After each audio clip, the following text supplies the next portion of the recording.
Hola a todos, ya estamos en nuestro siguiente capítulo de la serie sobre la dermatitis atópica. Ya hemos hablado sobre las causas más comunes, cómo se ve la dermatitis atópica y también la alimentación que debe llevar un paciente que la padece. Pero creo que es justo y necesario profundizar un poco más en un detalle muy importante, y me refiero a los tratamientos y alternativas que existen para mejorar la calidad de vida de un paciente que padece dermatitis atópica. Así que los invito a no perderse este capítulo que estará muy interesante. Yo soy Jimena Alexia y esto es el podcast Medical Impact.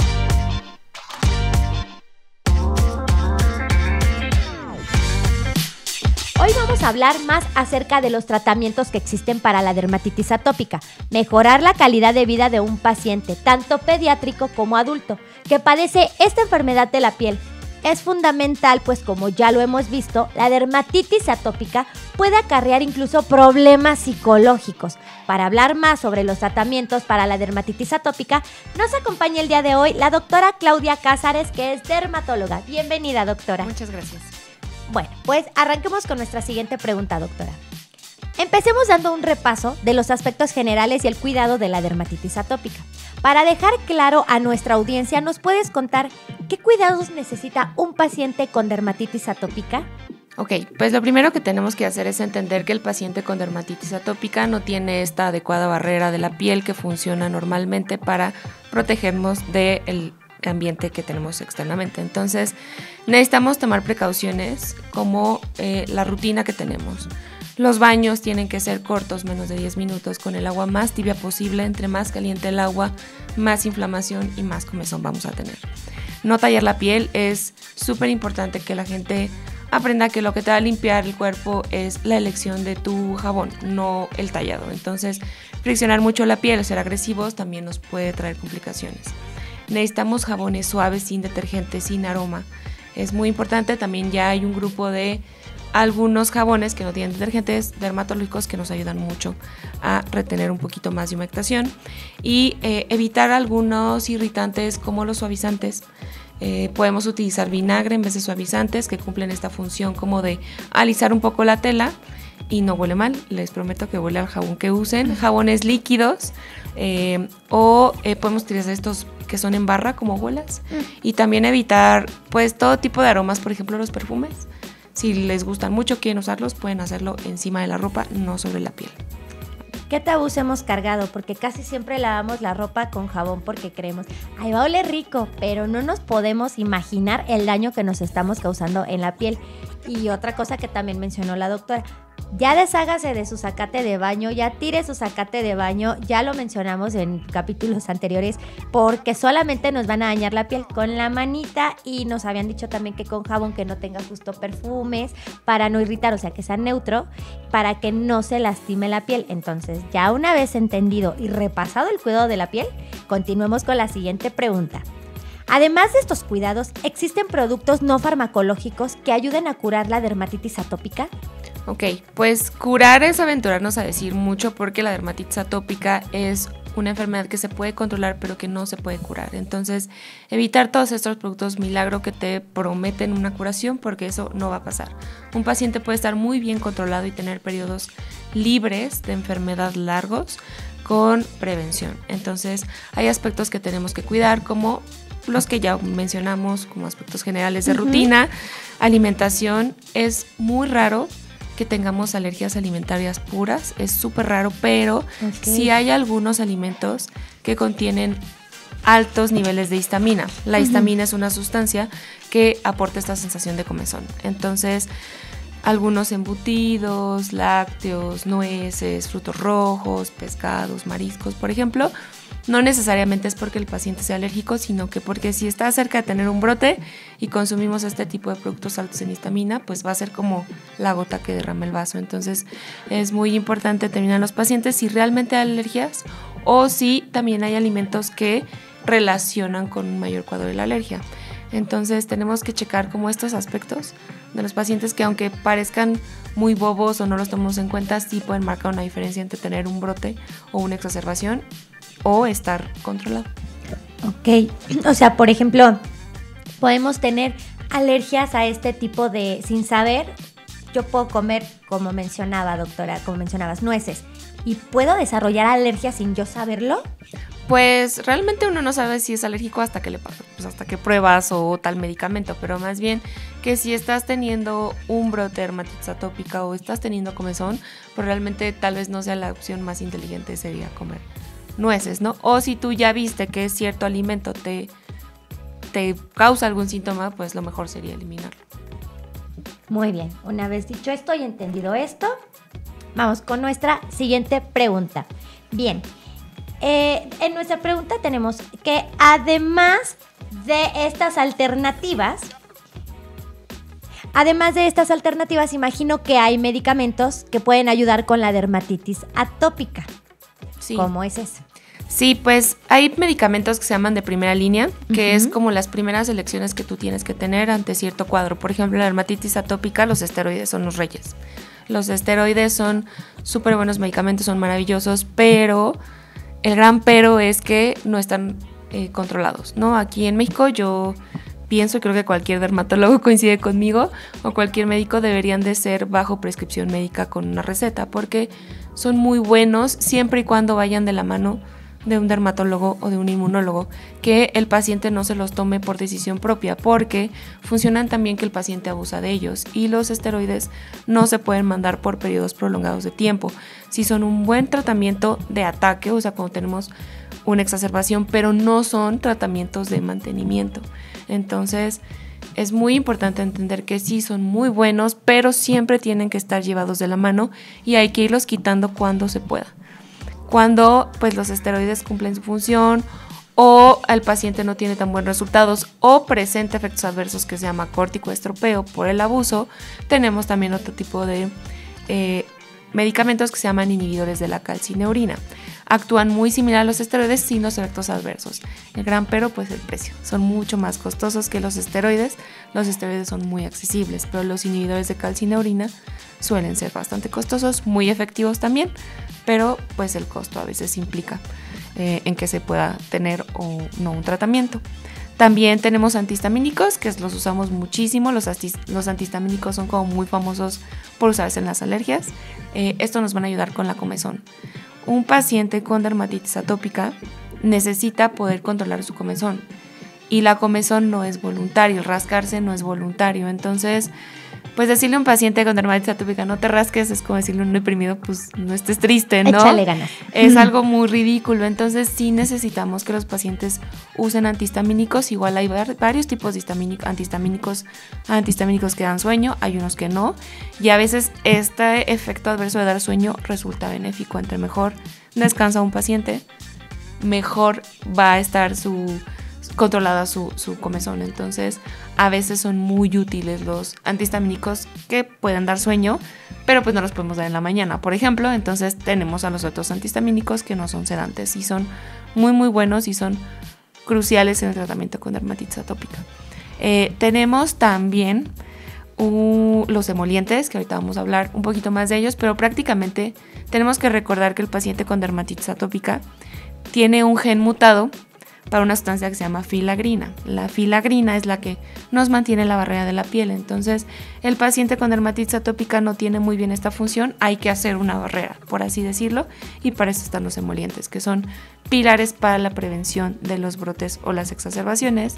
Y por último, los biológicos. Los biológicos son lo último que hay, es medicina súper buena. Son medicamentos que se usan de forma sistémica.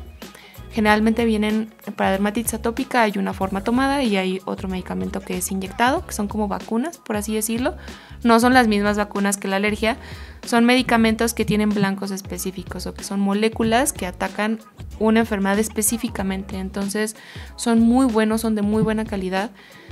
En México están aprobados para pacientes que tienen dermatitis atópica grave o que no se pueden controlar con esteroides o que ya tuvieron efectos adversos de esteroides. Son súper buenos, son medicina de verdad bastante buena, pero el gran pero son demasiado costosos. Entonces, en nuestro país, a menos de que el paciente esté afiliado a una institución pública o que tenga seguro de estos médicos, puede acceder a esos, pero generalmente no son muy costeables para el paciente en la medicina privada. Entonces, sí tenemos un gran abanico de posibilidades, pero una vez más, pues prevención sería la clave. Muy bien. Ok. Y también he leído sobre el uso de los emolientes. ¿Qué son y para qué sirven? Los emolientes son un grupo de sustancias que nos ayudan a regresar la humectación a la piel, o sea, pueden retener agua y de esta manera aumentar la humedad que tenemos en la piel para que no se seque. Hay varios tipos de emolientes, hay emolientes que son hidrofílicos, que estos actúan como humectando directamente, como lo es la glicerina. La glicerina es muy popular, es muy barata y se usa bastante. Y también tenemos emolientes que son lipofílicos, que estos ayudan a retener agua en la última capa de la piel, que es el estrato córneo, y lo hacen a través de una solución pues más grasosita, ¿no? Tenemos algunos que son naturales, como algunos aceites. Hemos visto, por ejemplo, cremas, cold creams que tienen aceites de almendra, aceite de girasol, y también tenemos los que son artificiales, algunas ceras, algunos ésteres artificiales. Entonces, dependiendo de la condición del paciente, y siempre hay que individualizar, porque hasta la elección de un emoliente tiene que ser personalizada. Hay gente que no se pone emolientes por el simple hecho de que no les gusta la sensación o el aroma. Entonces, hoy en día ya tenemos un gran abanico un gran portafolio de emolientes, cremas, geles, cremas, lociones, líquidas, sprays.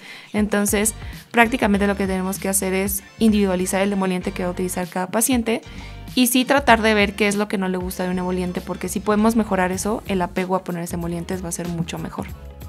Ya conocemos entonces a través de esta respuesta que hay variedad y diferentes tipos de emolientes y de sensaciones que puede generar en el paciente, o de olores, tanto que le gusten como no, pero que le pueden beneficiar.